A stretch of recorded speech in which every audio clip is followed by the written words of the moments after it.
Oh, it's a hawk. There's a hawk right there. Hold on, let's see if I can catch it for you. Looks like a red tail. There he is right there. Can you see him? He's gonna land right there. It might not be a hawk. I think that's a vulture. Those are vultures. I saw a red tail hawk earlier. I thought I'd take you with me for a walk today. If you'd like to join, you're more than welcome. Come along. I still got the mic? Yeah. Yep, they're vultures. They're up on their little post, waiting for unsuspecting bunny rabbit or a squirrel to try to make its way along in here, right? One day I was out here with Shelly's mom, Bobby, and we were watching the bald eagles up there, right? There'd be one up there and one over here on the ground, right? These are vultures, right? But that's how they, warn or tell them where they had to strike when a bunny came out, right? Because they could see from up there and you hear, ah! And then, but those, hold on, let's see, that don't work, right? I don't know if you can see them there. But they're up there. Oh, let's go over and see what there's 3 of them. Ugly bastards. Sorry, guys, but you got to do something about that facial, I suppose you should be able to see them now. There they are. Pretty. There's 4 of them, actually. One of them's still there.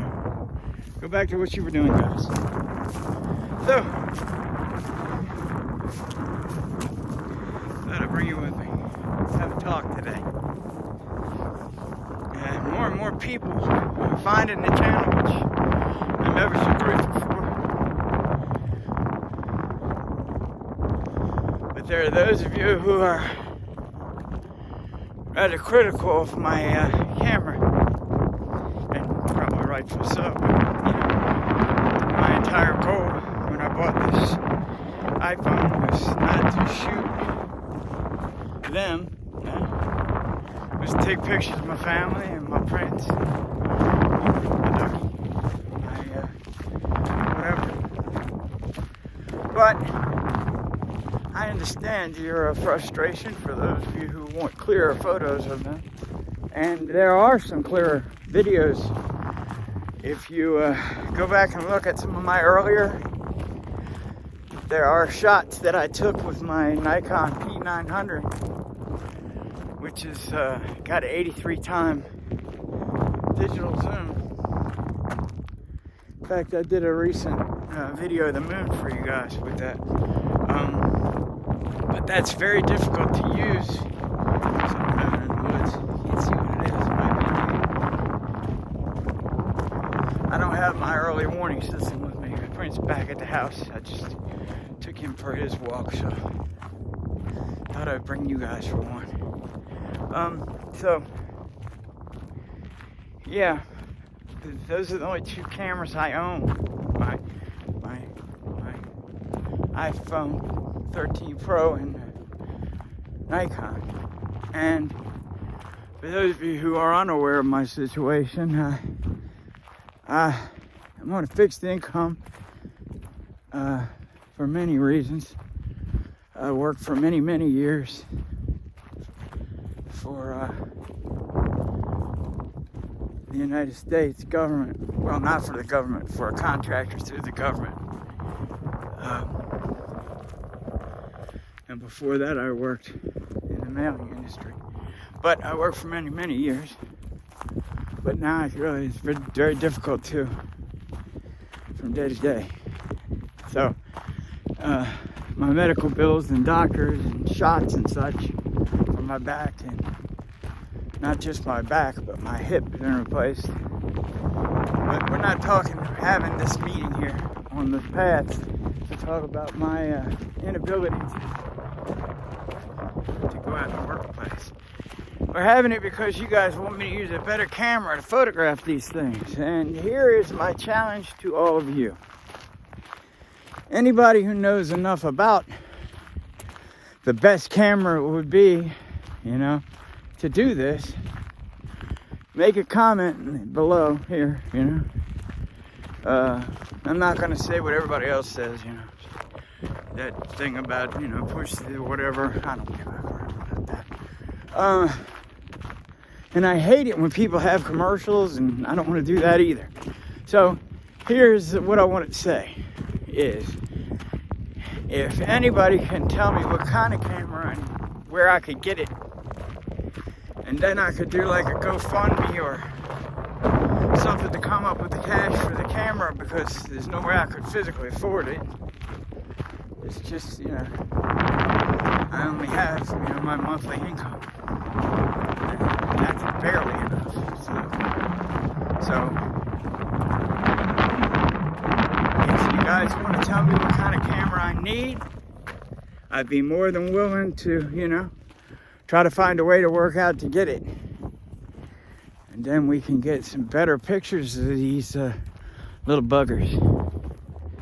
Yeah, and I wanted to take you with me and show you where last night we saw a weird one come out where the pond is. Well, not only a weird one, but there seems to be a huge cloud over top of the pond every night. I don't understand that, but we'll see. I'm going to show you. I want to show you the pond if we can get back there. If it's not too, the mud's not too soggy.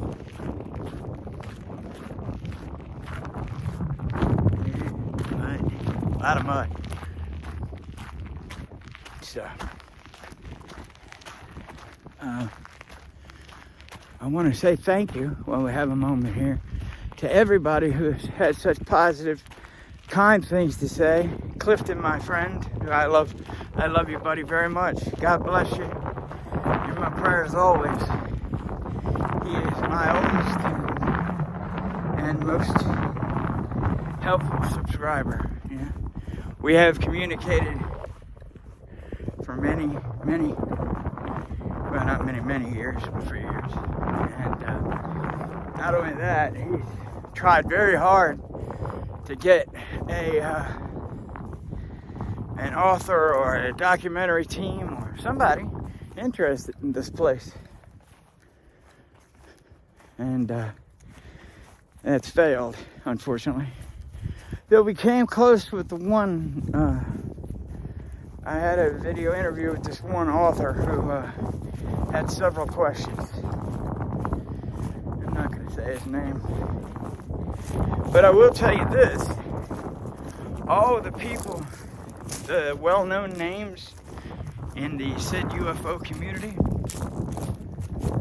Stephen Greer, well, I couldn't pick them all right now, but all of those people I have sent these videos to and sent them my hashtag for UFOs Tonight.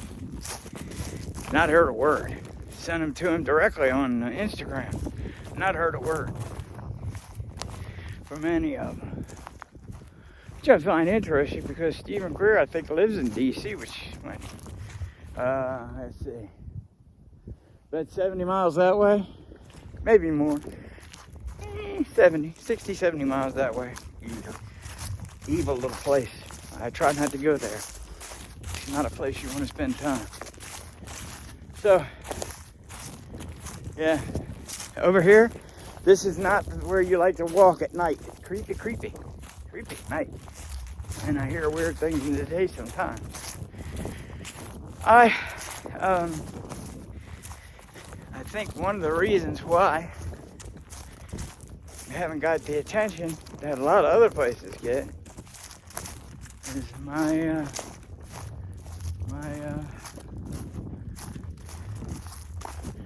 narration and the things that I said. Yeah, people don't like that. That's that old saying, truth is a lot like poetry, and most people hate poetry. They certainly don't like the truth. People don't like it. So here we go. Now, let's hope nobody's down here. Certainly, let's hope no thing is down here. This over here. Where is it? There's video of it, but right down in here, right, over here in this area here, is where I found the deer's head that was pulled off. That's something you don't want to find. Yep, a whole deer's head, antler and all, pulled off, laying there in the grass. I really don't want to have to make a run for it, because I don't move very quickly. But there's your pond. That's the pond by our house, our home. Ah, a little baby airplane above somewhere. I often wonder what they see. Yeah, the farmer they come back here and hunt. They also come back here and go boating with the kids, fish. I think it's stocked. But that's the pond.